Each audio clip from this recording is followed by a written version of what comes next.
Bonjour, ici Yolande Clément et bienvenue à cette émission de l'Église diocésaine au service du diocèse de Sault-Sainte-Marie. Et aujourd'hui, je m'entretiens avec le Père Gérald Lajeunesse, prêtre de la paroisse Saint-Vincent-de-Paul à North Bay. Bonjour, Père Gérald. Bonjour, Yolande. Il ne faut pas oublier, je suis aussi modérateur à la paroisse Sacré-Cœur à Sturgeon Falls et Sainte-Thérèse-de-Villers à Cache Bay. C'est vrai. Je ne veux pas blesser mes autres paroissiens. Absolument. Une omission de ma part. Désolée. Et bienvenue comme invité à l'Église diocésaine. Merci. Quand tu commençais l'introduction, je me dis, je suis souvent invité, mais je suis souvent aussi animateur. Puis, je me dis,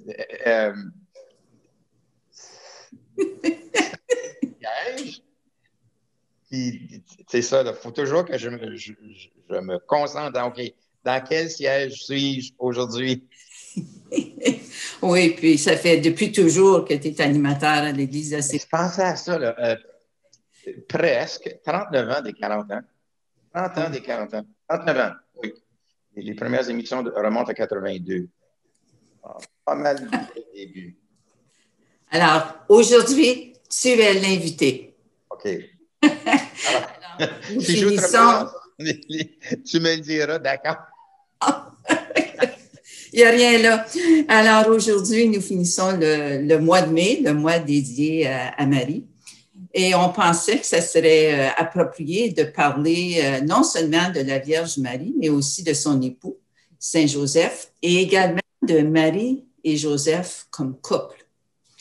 Alors, Père Gérald, commençons l'émission par une prière à Saint Joseph. Oui. J'ai pensé qu'on pourrait prendre la prière que le Saint-Père a mis à la toute dernière fin de sa lettre apostolique. Oui. Là où il a déclaré que 2020-2021 serait l'année dédiée à Saint-Joseph. Alors, il termine avec cette prière. Salut, gardien du Rédempteur, époux de la Vierge Marie. À toi, Dieu a confié son Fils. En toi, Marie a remis sa confiance. Avec toi, le Christ est devenu homme. Ô bienheureux Joseph, montre-toi aussi un Père pour nous. Conduis-nous sur le chemin de la vie. Obtiens-nous grâce, miséricorde et courage, et défends-nous de tout mal. Amen. Amen. Une prière très appropriée à Saint Joseph. Alors, commençons tout de suite en parlant de Saint Joseph. Ça m'a vraiment frappé en préparant l'émission qu'à l'école, on n'a vraiment pas appris beaucoup au sujet de Saint Joseph, qui était un charpentier. Et bien sûr, comme on discutait d'avance, je voyais des amis qui jouaient le rôle de Saint Joseph dans des concerts d'école à Noël. Mais autre que ça, j'ai très peu de ça. Alors, as-tu déjà joué le rôle de Saint-Joseph? Non. Moi, j'avais beaucoup de facilité à l'école et s'il y avait des allocutions, on prenait pour ça. Je n'étais pas un acteur.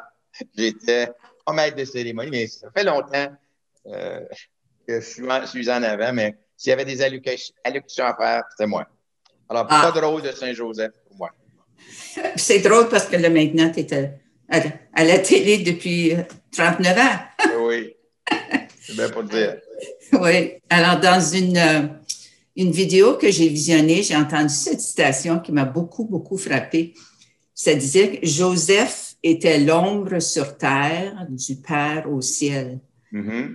Je suis vraiment questionnée quand j'ai lu cette citation-là. Puis, c'est quoi mon image de Saint Joseph? Simplement un charpentier humble de Nazareth ou le père légal ou humain de Jésus, mais où est-il plus que ça? Alors, si tu avais à décrire Saint Joseph à quelqu'un.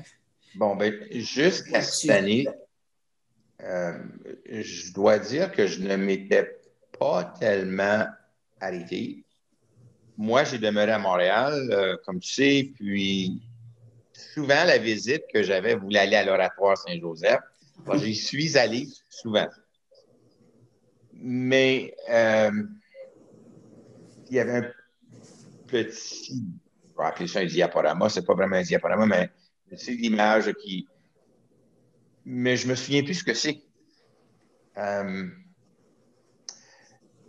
Je sais que le frère André, qui est toujours le Saint frère André, avait une grande dévotion à Saint-Joseph et par son intercession, il obtenait des miracles. Mais à part ça, il y a juste quelques lignes à son sujet dans les évangiles. Donc, on n'a pas beaucoup de choses sur lui. C'est certain qu'on voit des images à la crèche et des statues de lui abritent bien des places. Mais à part ça, c'est qui cet homme-là? On ne le dit pas vraiment. Alors, il faut s'arrêter et réfléchir, il faut lire. J'ai eu l'occasion de regarder. Je suis tombé sur une série sur YouTube, Catholic Productions, et j'ai écouté quelque chose là-dessus. Et ça me pousse d'aller plus loin, d'aller me renseigner davantage. C'est certain que j'ai lu la lettre encyclique du pape, mais il ne m'est pas connu tellement. Et je me rends compte que c'est peut-être le temps. Peut-être le temps. Et tu parles justement de la lettre encyclique du pape qui a décrété cette année une année spéciale dédiée à Saint-Joseph, qui a commencé le 8 décembre dernier, puis qui va jusqu'au 8 décembre 2021. Alors, pourquoi le pape a-t-il dédié cette année spéciale à Saint-Joseph? Bon, premièrement, il y a 150 ans passés, quel pape que c'était, voilà, j'ai ça à la main ici, là. On avait déclaré 150 ans passés que Saint-Joseph deviendrait le patron de l'Église universelle. Bon, je ne vois pas le nom du pape qui l'a fait. Je crois que tu m'avais dit que c'était le pape Pie IX. C'est possible, mais je crois que oui. J'oublie.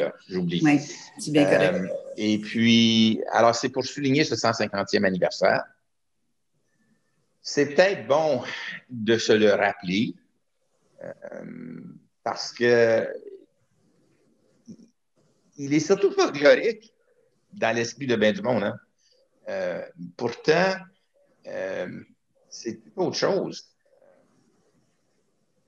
Le pape l'a regardé sous 7 différents titres, aspects. Et je dois dire, à part qu'avec le Père, c'est des choses auxquelles je n'avais pas imaginé. Et c'est dire donc, il est un saint de l'Église. On l'a ajouté, il était déjà dans la prière eucharistique numéro 1 depuis longtemps. On l'a ajouté aux autres prières eucharistiques depuis quelques années. Donc, c'est un saint important. C'est un homme important. Je pense qu'il est vraiment passé dans l'ombre. Puis tu as fait référence à ça tantôt. Hein? Il est passé dans l'ombre. Puis c'est ce qu'il a fait aussi. Il ne s'est pas mis de l'avant.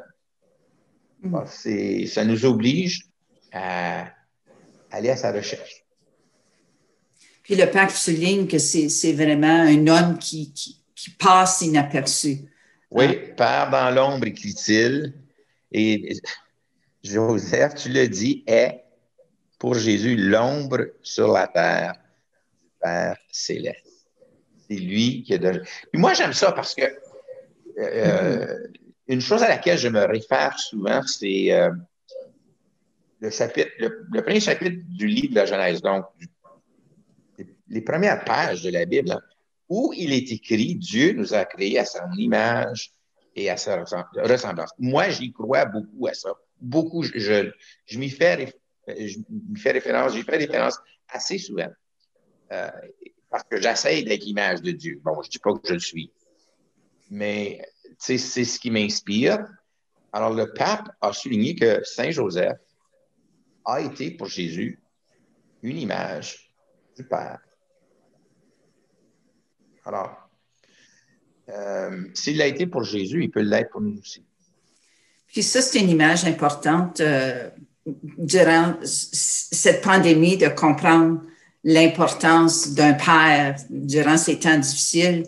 Puis je pense que le timing est vraiment parfait en raison de cette pandémie. Mm-hmm. Oui. Mais l'année qui a dédié l'année à Saint-Joseph. Ben, disons, il y a pris l'avantage d'un événement heureux, le 150e anniversaire, et les événements mondiaux ont contribué à faire ça peut-être quelque chose qui nous permet oui, d'aller un peu plus loin, de le rencontrer lui, parce que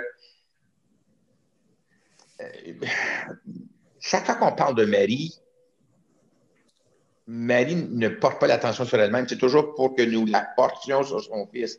On peut dire la même chose de Jésus, de Joseph, pardon. Joseph n'est pas là pour lui. Hein. Il est là pour que le fils de Marie, qui est aussi le fils de Dieu, et à cause des circonstances, qui est devenu son fils à lui, qui l'a pris comme fils, bien, s'il a pu montrer à Jésus comment s'y prendre, il y a des chances qu'il est capable pour nous aussi. Oui, puis je veux dire, comme tu dis, il était le père de Jésus sur terre, le père pour l'humanisation de Jésus, puis évidemment, un vrai père qui s'inquiète de son enfant comme tout bon papa. Alors parle-nous du modèle de papa que Saint-Joseph a dû être pour Jésus, comme enfant surtout, évidemment, dans son enfance. Bien, je vais m'en tenir à ce que le pape disait dans sa lettre. Hein. Premièrement, c'était un père aimé. Il était aimé. Il était aimé de Marie. Il était aimé de Dieu aussi, parce que pour qu'on lui confie cette tâche, le père a voulu que le père terrestre de son fils bien-aimé ait un père qui en vale le sel. Alors, ça, c'est sûr. Alors, au départ, il était aimé. Il a été aimé par Marie. Il a été aimé par Jésus, j'imagine. Hein, j'imagine. Donc, ça, c'est la première chose. C'est ce qu'un... Et pour être aimé, il faut être aimable. Pour être vraiment aimé. On va aimer son père, même s'il est malcommode à mort, mais on va l'aimer encore plus grandement si c'est un bon père. Puis là, on aime son père, même s'il nous fait souffrir.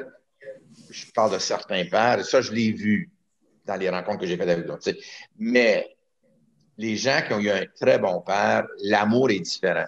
C'est un amour parce qu'il y a une réciprocité en quelque part. Alors, je suis certain qu'il y a eu de la réciprocité entre Joseph et son fils. Puis je dis bien son fils. Il l'a pris comme son fils. C'était pour lui son fils. Absolument. Puis, comme tu disais tout à l'heure, que c'est très rare qu'on mentionne Saint-Joseph dans la Bible, mais quand Joseph et Marie cherchaient Jésus dans le temple, puis ils l'ont finalement retrouvé, puis Marie dit bien, ton père et moi, nous te angoissés. Alors, si le père est angoissé, c'est parce qu'il aimait.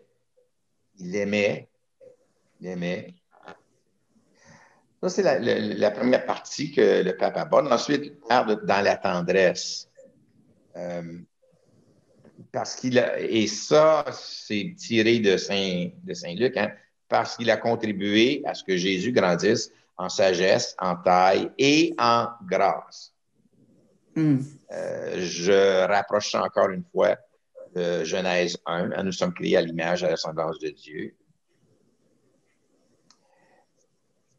Le pape mentionne ensuite qu'il est un père dans l'obéissance, comprenant qu'il n'était pas le père biologique, j'entends bien, du fils de Marie.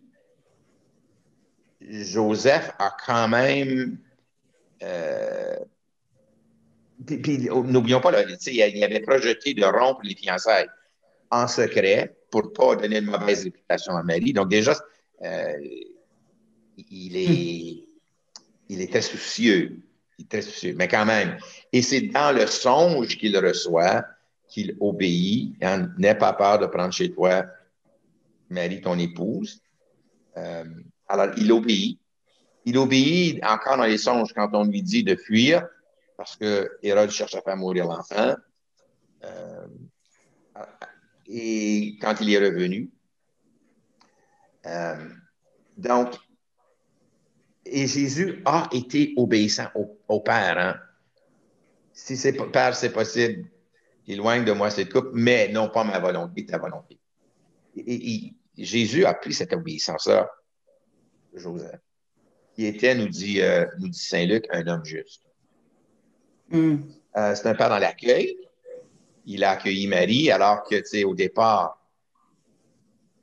je me mets à sa place, puis t'es fiancé, puis t'as pas eu de relation maritale encore, puis elle est enceinte, bon, ben, qu'est-ce qui se passe? Puis, il la connaissait. Est-ce que c'était un mariage arrangé? C'est un mariage d'amour? Ça, on ne sait pas. Ça s'est fait dans leur temps à eux autres, selon les coutumes de 2000 ans.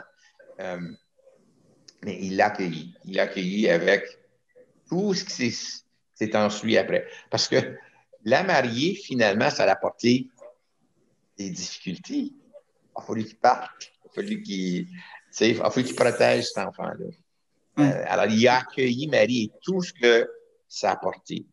Il a été un père de courage créatif. Ça, encore une fois, je m'inspire de la lettre. Hein. Devant les difficultés, il n'a pas baissé les bras. Il est allé de l'avant. Un père travailleur. Il est identifié comme Jésus est identifié comme étant le fils du charpentier. Donc, il était connu comme un homme fiable au travail, grâce à son travail, permettre à l'Église, à sa famille de vivre. Et finalement, dans l'ombre, on en a parlé tantôt. Alors, ça, c'est les grandes lignes de la lettre. Mais c'est des regards qu'on pose sur Joseph que peut-être on n'a pas l'habitude de faire trop souvent. Oui, j'ai trouvé ça très intéressant de faire des lectures. Puis, alors maintenant, parlons maintenant de la Vierge Marie, évidemment la grande dame qui est devenue mère d'une personne divine. On peut dissocier Joseph de Marie, mais ni une ni l'autre au début ont dû comprendre ce qui se passait. Même avec les anges, mais ils ont cru, ils ont eu la foi. Je suis certain qu'ils ont appris leur rôle à mesure qu'ils avançaient. Hein. Ils ont appris qui ils étaient pour cet enfant-là, qui ils étaient un pour l'autre, d'abord comme couple, comme père, mère. Ils n'ont pas eu de script. Hein? Ils ont eu à découvrir tout au long de la vie, avec ils ont partagé avec lui, ce qui était leur rôle, puis de l'apprendre souvent sur le tas, puis de l'assumer. Mais c'est vrai de tous les parents. Hein. Il n'y a pas de script. Non, surtout pour ton premier. Mais Saint Joseph a dû aimer Marie d'un amour rare. Je dirais, il l'a reçu sans condition. No prenuptial agreement comme qu'on a aujourd'hui. Puis la chanson N'aie pas peur prend toute une autre dimension dans ma tête. Là, tu sais, c'est incroyable. Alors, l'amour que ce couple a dû avoir grâce à leur rôle qui leur avait été confié. Alors, ça donne un amour. Saint Luc en dit gros là-dessus. Hein. Là, il dit à quelques reprises que Marie conservait ces événements et les méditait dans son cœur. Elle ne savait pas nécessairement toujours quoi en faire, mais elle faisait confiance. Elle faisait confiance à ce qui se déroulait, mais elle faisait confiance en Dieu. Alors, dans mes lectures, ça disait que l'Esprit nous invite aussi à appeler Marie et Joseph nos parents spirituels. Alors, qu'il n'y avait pas de compétition entre Marie et Joseph. Les enfants aujourd'hui, souvent, on va leur dire « va voir ton père » ou « va voir ta mère », mais c'est vraiment une collaboration dans une famille où vraiment ça devrait être, où les gens se complètent et se complimentent. entre adultes. Je veux dire, c'est la base de notre société. Je suis certain qu'on les remarquait à Nazareth. Je suis certain parce que il y avait cette collaboration, cette connivence entre les deux, parce qu'ils avaient un projet commun auquel ils se sont dévoués. Le projet commun, c'était de permettre à Jésus de grandir pour qu'il réalise la raison pour laquelle il est venu, c'est de sauver le monde. Alors déjà, on leur a dit quel est le nom qu'on voulait qu'il porte, cet enfant-là et tout. Donc déjà, ça leur donnait une idée qu'est-ce qu'ils devaient faire, eux autres, comme parents, pour que Jésus puisse se rendre jusque-là.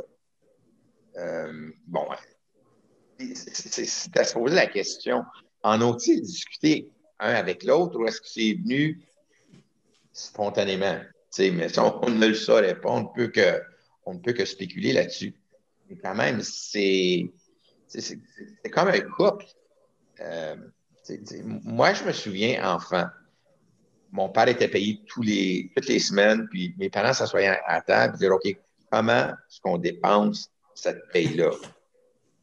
Moi, là, c'était une des grandes leçons que mes parents m'ont données. Enfin, alors, je me rappelle ça, et puis Marie et Joseph ont dû, ensemble, s'entendre pour comment est-ce qu'on lui donne ce que nous avons à lui donner. De découvrir ce qu'ils ont à donner, parce que pas tous les jours que tu es un homme Dieu, tu sais, comme enfant. Il n'y a pas de modèle, c'est ça. Il n'y a pas de modèle, puis il n'y en a pas eu à. Alors, tu sais, c'était vraiment une aventure unique, inédite. Il y en aura, tu sais, ça ne se reproduira plus non plus. Alors, oui, il fallait que les deux s'entendent. Ouais. Tu sais, quand on dit, quand j'ai parlé qu'il était un père dans l'accueil, un père dans la créativité, dans le courage et tout ça, les deux. Les deux. Ouais. Mais d'une façon, on pouvait accueillir toutes les personnes sans exclusion, comme Joseph a accueilli Marie, puis je pense aux gens qui sont dans les pays, ils peuvent quitter leur pays à cause de guerre et de persécution. Mais une chose qui m'a frappée dans mes lectures, c'est, moi aussi, j'étais à l'adoratoire Saint-Joseph, on allait à chaque année, et c'est un nouveau prix. Mais il est le patron de tellement de causes. Il est le patron du Canada, des femmes enceintes, de la famille, de la bonne mort, des travailleurs, des gens sans emploi. Je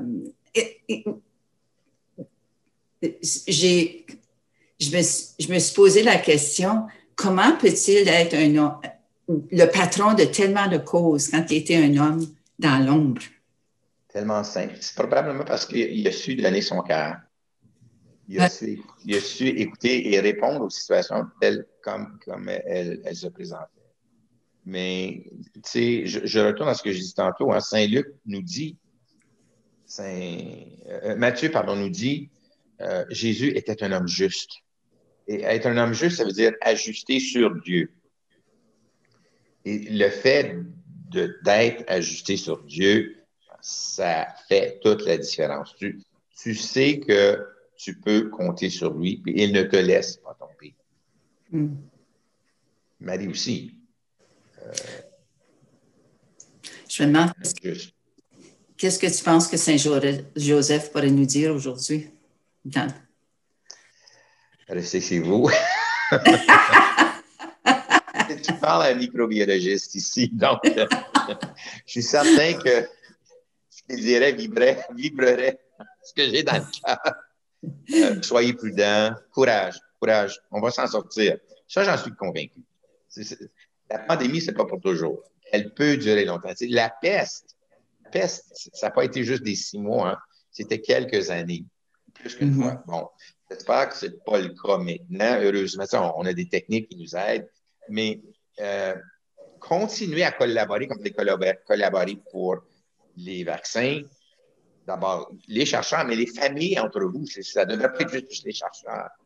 Les gouvernements collaborer ensemble. Ne vous blâmez pas les uns les autres, puis on s'en sortira. On s'en sortira. Excellent. Bien, merci, Père Gérald, d'avoir accepté de faire cette émission. Nous informer Saint-Joseph, c'est un petit humble, courageux, puis de jaser comme couple modèle que nous avons avec Joseph et Marie. Alors, merci beaucoup. Ça fait plaisir. Merci à Riley, notre technicien, qui nous garde toujours en ligne au niveau du temps. Et revenez nous visiter à l'Église diocésaine la semaine prochaine avec une émission spéciale. Et merci à toi à la maison d'avoir pris le temps de passer cette demi-heure avec nous à l'Église diocésaine. Et si tu suis l'Église diocésaine sur YouTube, n'oublie pas, pouce en haut, pouce en bas, on aime entendre parler de toi. Alors que Saint-Joseph et la Vierge Marie t'inspirent dans ta vie quant à leur courage, leur humilité, leur dévouement, ainsi que leur amour pour leur famille. Alors, Yolande Clément pour l'Église diocésaine au service du diocèse de Sault-Sainte-Marie. À la prochaine. Mais pour cela, ne faut-il pas tant de fois apprendre encore à être vrai, apprendre à se connaître, être avant de paraître, s'aimer soi-même comme on est, garder les pieds sur terre et fuir l'imaginaire des top modèles bien trop parfaits. Tous ensemble, il me semble, on pourrait changer le monde de jour en jour, de cœur en cœur, par des gestes d'amour. Tous ensemble, il me semble, on pourrait changer